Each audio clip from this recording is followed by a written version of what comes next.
Assalamualaikum warahmatullahi wabarakatuh. Kembali lagi bersama saya Mulkilah, CGP Angkatan ke-9 dari SMK Negeri 5 Kota Serang, Provinsi Banten. Pada kesempatan ini saya ingin menyampaikan hasil diskusi pada ruang kolaborasi modul 1.3 kelompok 2. Pada kelompok 2 yang beranggotakan Mars, Mulkilah, Anissa, Ratunia, dan Zidik mendiskusikan sebuah visi dan prakarsa perubahan. Bapak dan Ibu guru hebat, kenapa kita harus punya visi? Sebuah pepatah Jepang mengatakan, "Vision without execution is a daydream. Execution without vision is a nightmare." Kita pahami bahwa visi tanpa sebuah eksekusi adalah sebuah mimpi sebelaka. Sedangkan eksekusi tanpa sebuah visi adalah sebuah mimpi buruk. Ini menggambarkan kepada kita bahwa betapa pentingnya sebuah visi.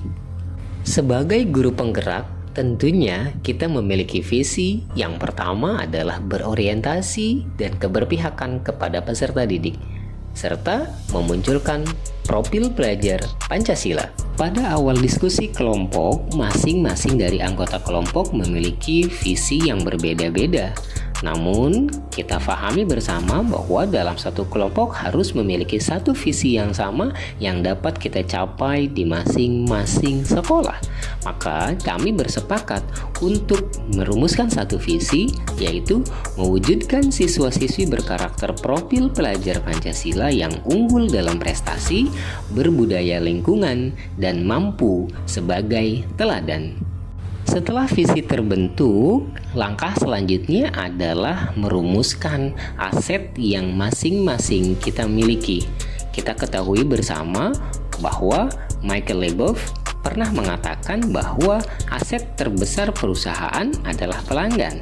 Maka sama halnya dengan dunia pendidikan, bahwa aset terbesar sekolah adalah peserta didik itu sendiri.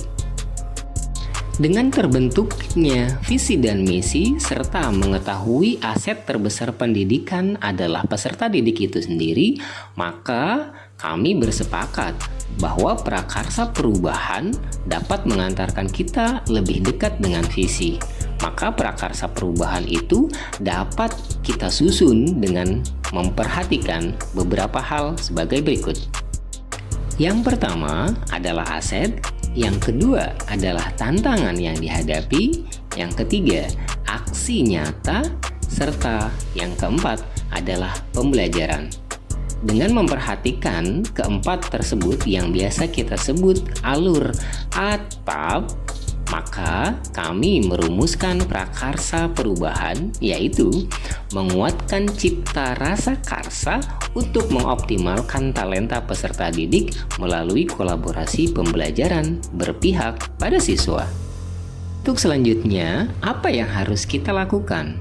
Yang harus kita lakukan adalah proses 5D, yaitu Define, Discover, Dream, Design, and Destiny. Dalam bahasa Indonesia, kita mengenal pendekatan inquiry apresiatif yang dilakukan dengan cara bagja untuk melakukan sebuah prakarsa perubahan. Kami berempat memiliki aset yang relatif sama. Yang pertama adalah aset peserta didik dengan kategori yang unggul, memiliki talenta, serta aset pendidik dan juga tenaga kependidikan yang terdaftar sebagai narasumber nasional, instruktur, serta guru berprestasi. Aset lainnya adalah sarana prasarana yang sesuai dengan standar nasional pendidikan, relasi dengan dunia usaha dan juga dunia industri, serta kemitraan dengan kampus negeri dan juga kampus swasta. Urutan pertama yang kami lakukan dalam kanvas bagja adalah membuat pertanyaan utama, yakni pertanyaan yang timbul dari kami adalah bagaimana meningkatkan potensi peserta didik khususnya pada kompetensi ajang talenta dan menjadi sekolah top 1000 secara nasional. Tindakan dan juga penyelidikan yang perlu dilakukan untuk menjawab pertanyaan adalah dengan melakukan pemetaan potensi cipta rasa karsa khususnya pada ajang talenta, melakukan analisis diagnostik permasalahan peserta didik dalam pembelajaran, serta memetakan ajang talenta sesuai dengan potensi peserta didik. Langkah selanjutnya adalah ambil pelajaran. Pertanyaan yang muncul adalah hal baik apa saja yang telah dilakukan guru untuk menumbuhkan talenta di sekolah. Apakah ada praktik baik pengembangan pembelajaran dan penilaian berbasis nalar yang telah diterapkan guru di kelas?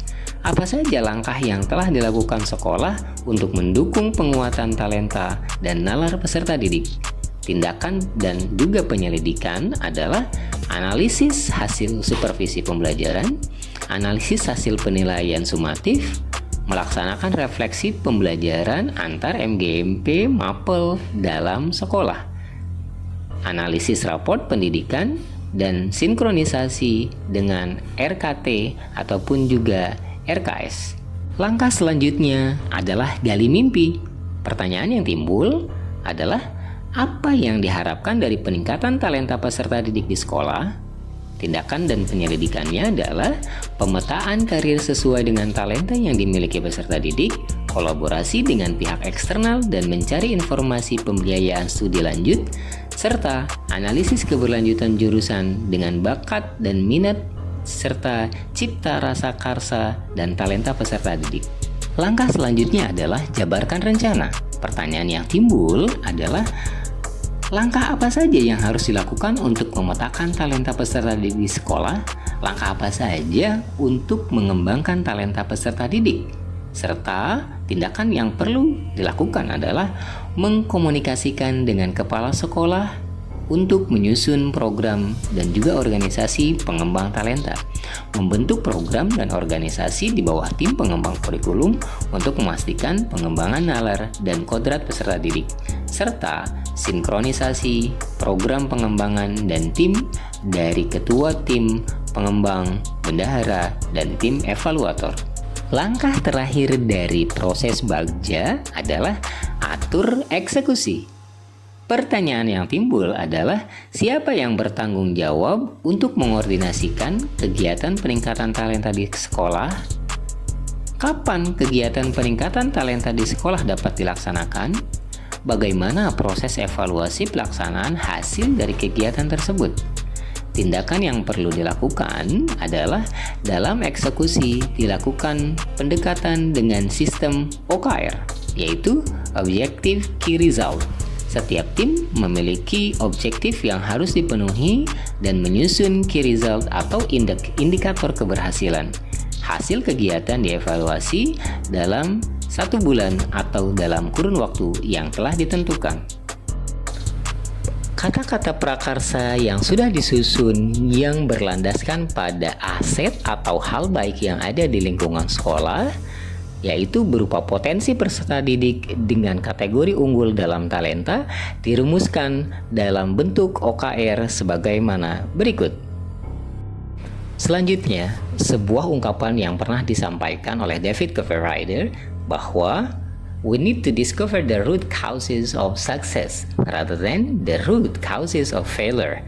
Kita pahami bahwa yang perlu kita lakukan adalah untuk menemukan sebuah akar permasalahan penyebab kesuksesan dibandingkan dengan berfokus kepada akar permasalahan dari kegagalan. Karenanya, dari sini kita bisa mengetahui bahwa yang harus kita fokuskan adalah bagaimana kita berfokus pada kesuksesan dan aset yang kita miliki. Terima kasih atas segala perhatiannya. Salam tergerak, bergerak, dan menggerakkan. Wassalamualaikum warahmatullahi wabarakatuh.